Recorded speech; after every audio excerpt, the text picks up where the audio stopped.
Hey everybody, and welcome to an overview of Clevr. Today's focus is really going to be around paperless forms for BC districts. I'm Daryl, the CEO of the Clevr team, and also will play a bit of a role today in showing the software a little bit. And I've been pretty actively involved in implementations across the province so far. So excited to be here today. Now, Daryl and I like to make these very interactive, so please stop us and ask questions throughout if you can. We've been in business for about 15 years now. We have customers all over North America, 140 plus school districts, utilizing over 4,500 different forms that we have created for school districts. We only do this for K-12. Now, with respect to BC, we are in 20% of the school districts in the province currently. As you can see, there are some of our customers on the right-hand side there, and they're utilizing over 60 different forms that we have created for them. And I'm going to show you some of those forms in just a few minutes. Our quote here is from the Abbotsford School District. When they have new initiatives coming up, it's easy to build forms and processes in a system that people already understand and can work within, so they don't have to learn something new.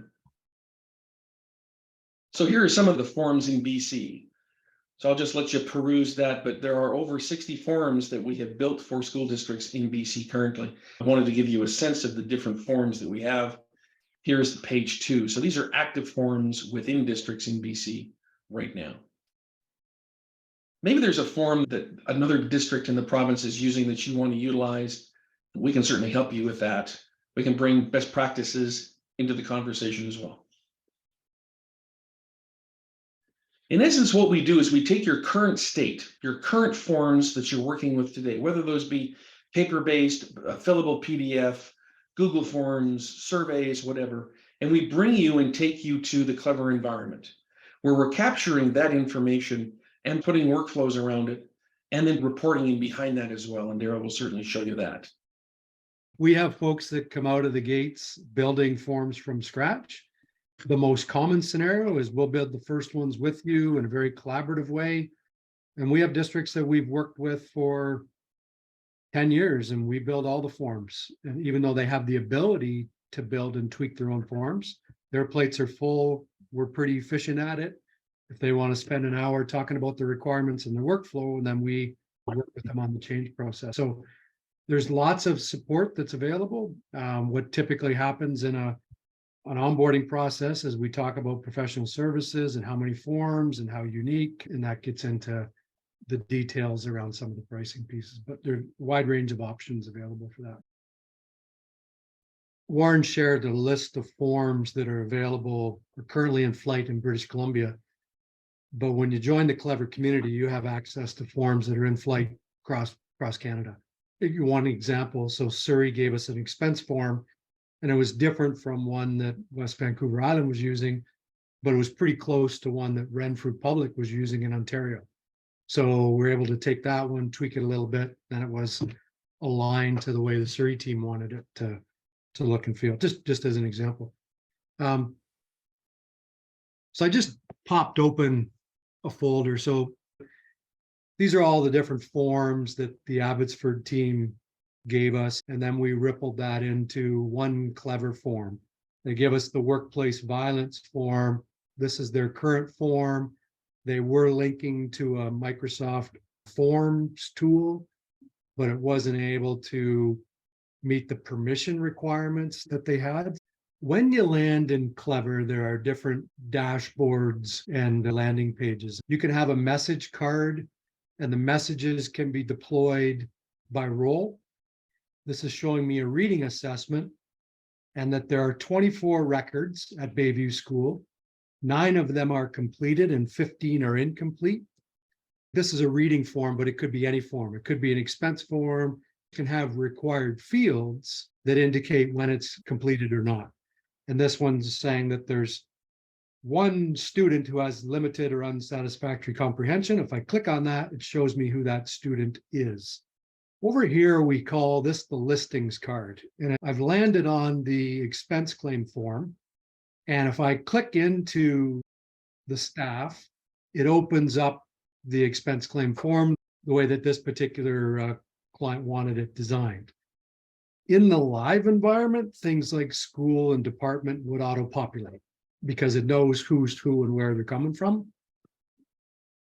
If I move into my expenses part, here's where I'm recording the date of the expense. In this implementation, the point of origin might have been school X. Destination might have been the zoo. The reason for travel could have been a field trip. And here I just click the add and it adds a new row for my next expense. You can have an unlimited number of variables that does the calculation, and I can upload receipts here. I can make a comment, I can date it. These are optional fields. Then I get into the workflow piece. So the teacher's name and the unique ID number is auto-populating. So with the school and department, if I had that populated over here, that would have come across. And in some cases, they don't even allow the teachers to be able to put in the GL, that's the budget officer. I can have a teacher have read-only access to all this and then just sign off on this. So the granularity of permissions in Clevr is one of the unique features of Clevr. Normally it's you have access or you don't, or you have read access or you don't. You can get really, really granular there. Once I have a 16-digit GL number, then it would tell me that. And then I'm putting in the amount that I want to charge to that GL. It's calculating the difference, and this will remain, won't let me move on until my values are the same. They wanted to be able to charge it to up to 2 GL numbers. They were using a spreadsheet on this, and they gave us the workflow, and then we built the form. And then the employee signs off on it. So if I'm signed in as an employee, I click that, it knows who I'm signed in and the date. Hyperlinks over to a policy document. I can put a note to the approver. I'm going to submit this to my supervisor. I didn't populate the school, therefore it doesn't know who my supervisor is. Now, if I submit that, it'll send a notification through to the supervisor in that location. So it's all tied into your AD. And as people move roles, move locations, you don't have to say that Nick should get this. It knows Nick is the principal of X school, and therefore that's where it goes. Normally, the supervisor would be able to come in and have read access to the above, and then interact with this part and could reject it, put a comment, send it back to the requester, or could approve it and send it through to the budget officer or through to payroll. And the payroll person can go in and reject it or approve it. So at each of these stages, they could cycle it back. So that's related to the workflow. And then again, if I want to print that, it prints, and they wanted a PDF version that looked like their expense form. In the live environment, it will have your logo, and it has an output that looks like what they were using previously with a fillable PDF. That's just one form. The other option that we do have, you could have a query where it's searching for the right name, and then it's only providing the available names to pick from. We see that sometimes in a clinical services referral. So I want to submit this to the speech and language pathologist. I start typing the name, but there's only 3 speech and language pathologists that pop up that you then send the notification through to, as an example. So I'm going to jump to a different form for a moment. So in this drop down, there are a wide range of forms available. If I go to this form as an example, it's a general common area safety inspection. And now I'm looking at a school, not a staff member, not a student. And I'm going through the inspection, general inspection, the electrical inspection, the fire safety, the asbestos. So this is a framework where they've set it up in radio buttons here with a rating of high, medium, low. And then they have the workflow component here where the safety inspectors are signing off. Here they're linking over to eBase because they didn't want their work orders in Clevr. They already had eBase working with their work orders, and that was working fine for them. So now it's just, I hit this hyperlink, takes me over to a single sign-on and logs me directly into the eBase. And then they had this health and safety committee submitting it. So this is their workflow. And at the end of the day, I print that. I think they were using a Google form for this health and safety inspection previously. So this is populating, looks like the original document they gave us, but it's pulling in the data from that particular form. So this one is used by the Qualicum team. Has a little information item here. They've built in a hyperlink to their seniority list, which is in their secure environment. Then they're going through and they're filling in their current location. Again, this would be dynamically driven by your schools. These are the schools in our sandbox. They can upload a resume or peripheral documentation here.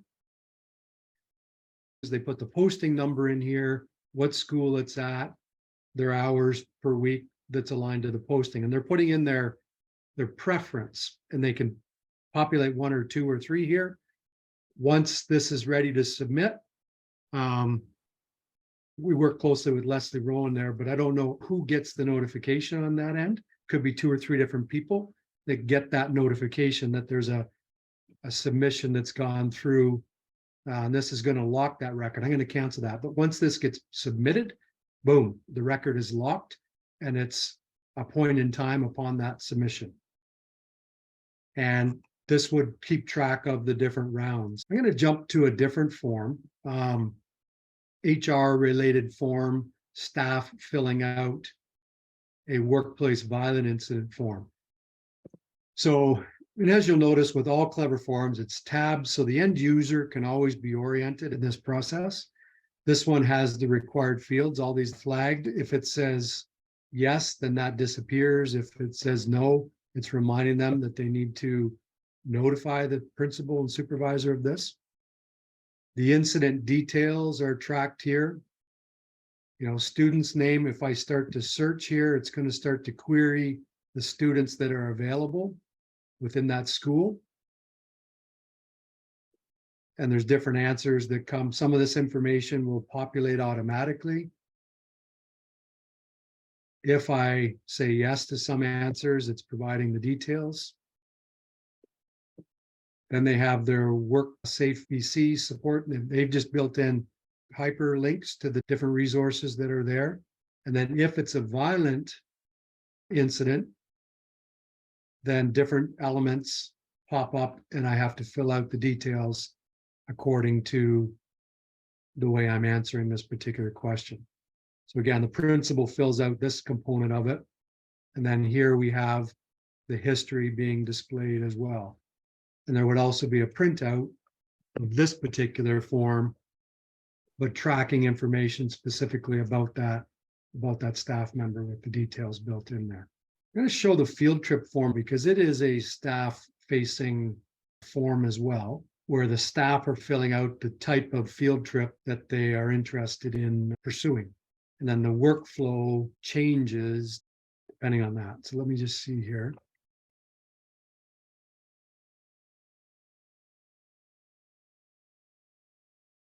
Okay. So the way this one's set up, the general information tab has a lot of detail on it. I've chosen a walking trip, which has enabled me to access the walking trip tab, whereas these other ones are all, they're not lit up, they're not accessible. And with the walking trip, it has its required documents. It has the logistical information that you need to fill out, and then it has an approval. And with a walking trip, the approval stops at the principal level. But if I were filling out this to be an overnight trip, then the overnight multi-day is what is lit up. And the details to fill out align with what's in that, including the logistic information, and the approval brings it up to the assistant superintendent to review and the executive assistant to review, another layer of approval as a result of the type of trip that is here as well. So let's say this is an extracurricular activity, then the extracurricular details light up. And now in my history, I have the details of the multiple field trip types that I have loaded there. Previously, this district had 6 different field trip forms, and now they've brought them into one spot. and one area where staff are utilizing the form in one location. Another form that I'll show on the HR side, the Abbotsford team has built in a number of their growth and appraisal forms in Clevr. So they have their 240 trial, their 480 probationary. They've built in, I'll go to the 480 just to take a look at that. They've built in their principal growth plans as well. And in this case, Emily would be a staff member. And the way this one's set up, so they have different areas, demonstrated skills, and that varies depending on the role that's selected. So the collaboration, teamwork, the work habits, the communication, these are all the same. And they've laid out their rating scale with a 4-point scale here. But as I would navigate different positions, then it would be a different group of descriptors that are available depending on the type of role that I'm in there. So it's just another very simple one tab performance area. We've done a fair bit of work with Jay and team down at Abbotsford around understanding those unique parameters, I'll call them, in terms of what, are you on a growth plan year or are you on an evaluation year? So here's a custodian one with the demonstrated skills that are aligned to the custodian. And they have their TTOCs in here as well. Ideally, we're tied to your authentication system and we know who's who based on the login credentials. But if I'm not yet a user, I'm coming in from external as an example. So I'm going to go down that scenario a little bit. You can request access. So if I click request access here, it's going to say, what district do you want to request access to? So if I just search for a district here, do I want to access Coody Lake or do I want to access Qualicum? Obviously, your district would be listed here. They click on the district. So here's where parents are logging in Qualicum. We have implementations where vendors logging in this way and filling out their vendor forms, or it could be a community partner looking for community use of schools. So here's where you would have as the option. And the reason they're picking the role is because then you know what forms to display to them. So parents are going to come in, they're going to have access to these forms. Vendors would come in and have access to those forms. If I'm clicking the role here and create an account, it would send me an email that would then cause me to change my password. I would land on a landing page in Clevr.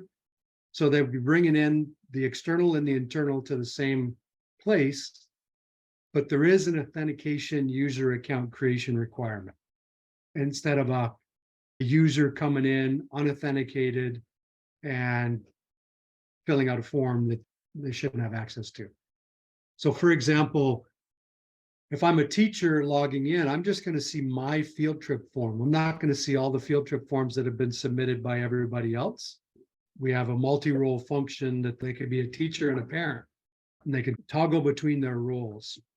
I could toggle over to a teacher view, and then this would be the view I would see and the forms I would see.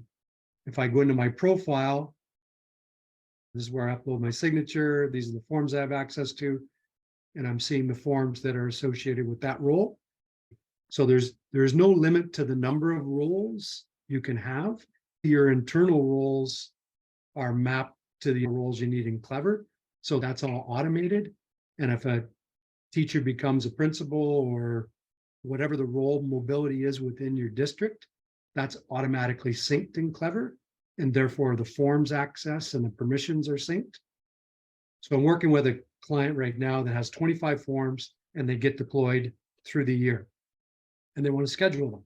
So this one becomes available September 1st through to October 30th, driven on a calendar event. We're calling it threshold-based notifications. It was coming up in a couple of scenarios, like I want to send out my teacher growth plans and have them be reminded and then reminded again and then close down. So we circled the table with a bunch of clients to just make sure we had all the requirements on the table. Both Daryl and I understand that this may not be the only demo we give to you. In fact, we suggest it not be. Maybe there is a demo that we need to do specifically around HR forms, specifically around student forms or school forms and staff forms and so on. Some customers come to us and say, you know, we have a real issue with our clinical referral forms. We need to solve this problem, and we help them to solve that problem. Our goal today was just to give you a sense that this is our solution. This is what we can provide to you. If you've got a form, we can recreate it for you in our environment and add those workflows and the reporting and the dashboards. But we would love to know if there's one particular area or maybe multiple areas that you would like to delve into a little bit more, or if you need to think about it internally as to what the fire that you need to have put out is with respect to forms, bring it down to something more succinct, if that makes sense. The only other thing I would add is anything that's captured in a Clevr form is a data element. And you can run reports on that. You can aggregate it. You can filter by, show me all the postings between these dates. You're capturing a date field or you're capturing a checkbox. It's all accessible in a database because it's a Microsoft SQL database at the back end and built on a Microsoft stack. But you can absolutely get any data element out and then take it to Excel, take it to other sources if that's where you want to slice it a little bit more. Yeah. I know that we have thrown a lot at you. I know that you're doing kind of a discovery process to see what's available out there. So we're eager to help. We have experience in the territory, obviously, in BC. We've been doing this for a long time, and we would very much like to work with you to solve some of the challenges that you've shared with us. So thank you. Bye-bye.